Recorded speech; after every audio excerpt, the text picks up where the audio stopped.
to the 2025 Australian DMC Championship. I am Lee Vixen and I'm speaking with DJ Kilo, who is a man who goes by many different names and has many different talents, but he is who he is. Shout out to you. Thank you for joining me. Thank you. Thank you for taking the time to talk today. No worries. We had a nice little chat before getting to know each other, and you've been heavily involved in this scene, hip hop scene for some time, both as artist, DJ, from a promotion side. Tell me how did you get into hip hop culture to begin with?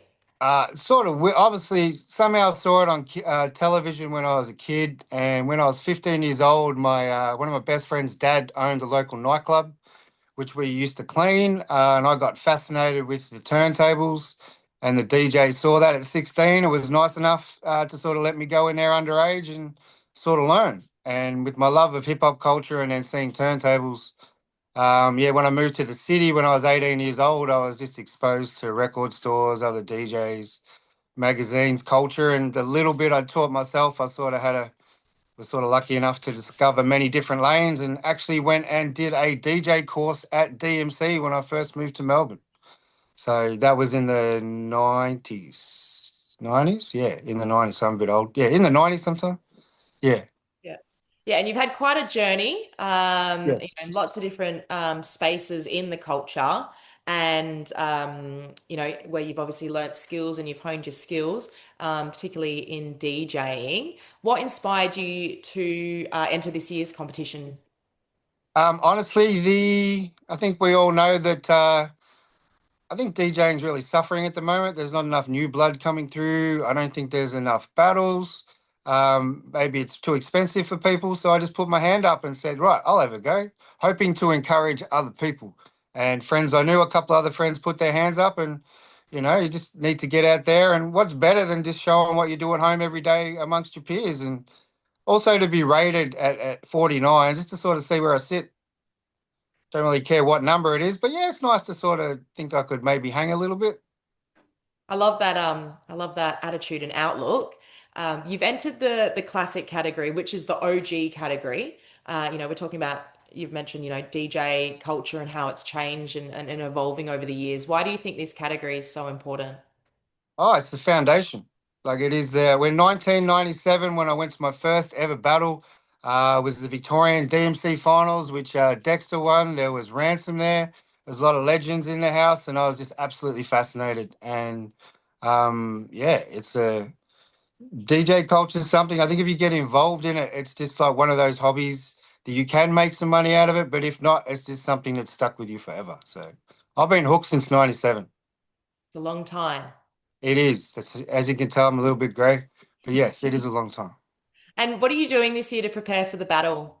What am I doing this year to prepare for the battle? Funny story. I've actually made two routines already to get to wherever I'm at. And conversation with one of Australia's best DJs the other night on the phone sort of made me realise that, yeah, why don't I just make another one? So I did. I made a completely new routine. So I've done three routines in a month and a half, probably more than I've ever done in my life.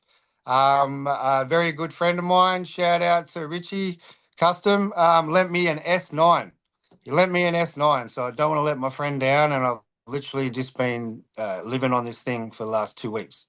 So, yeah, I have been putting in probably more work than I ever have. So, Coming out to show the young guns, maybe. yeah, just to sort of show and sort of DJing with rappers, you'd be surprised. Rappers are the most organized people when it comes to actually organizing cuts. So I've been put onto a lot of new music, a lot of new producers, things I had no idea about from other people within hip hop, and sort of taking little bits of information I've got from them with the little bit that I know and try to sort of make something sonically that people might like. So let's just see. Cool. And can you give us a bit of a hint? What maybe in maybe one or three of the sets? Yeah, well, the brand new one, obviously getting through to the major thing, which I don't know about that yet. But if that happens, yeah, I do have something. I'll be honest, the first set I used stems a lot. And the second set I got rid of stems.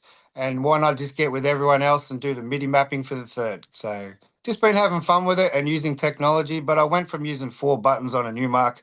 Now I got eight. I use a Rev 7 when I do commercial DJing. So I just took a little bit to get the muscle memory, and yeah, just having fun with it. I DJ every day.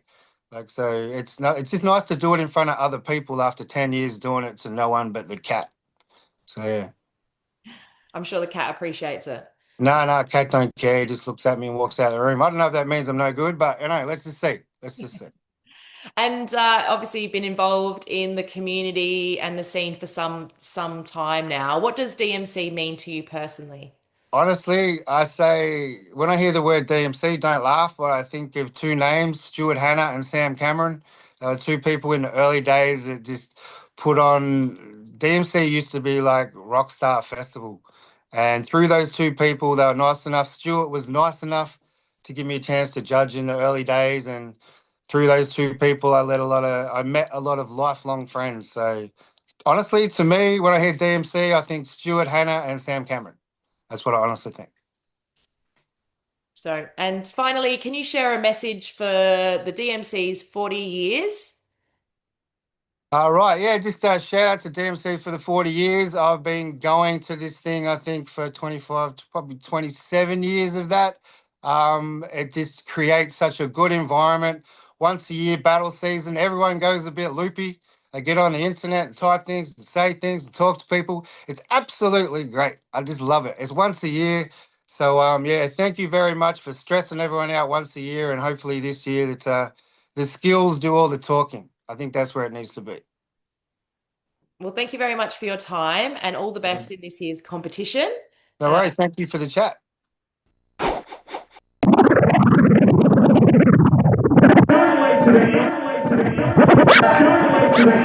Just fucking get loud, man, because this is what happens once a year. Maybe 6 minutes in 1 year, that's all they fucking. Number one.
Well done. Well done. Well done. Excellent. Ladies and gentlemen. Motherfucker ready to tear shit up. So you think you got what it takes? I'm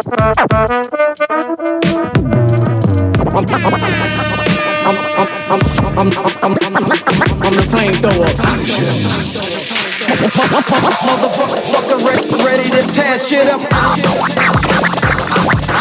So you think you got what it takes? I'm the flamethrower. Motherfucker ready to tear shit up.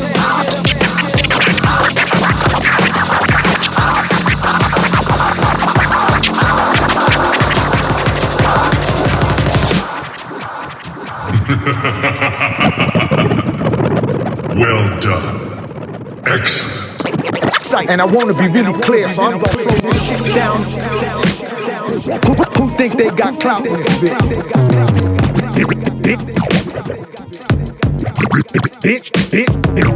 Who think they got clout in this bitch? Who think they gotta throw it on this bitch? Who think bitch? Fuck your feelings, I'm real.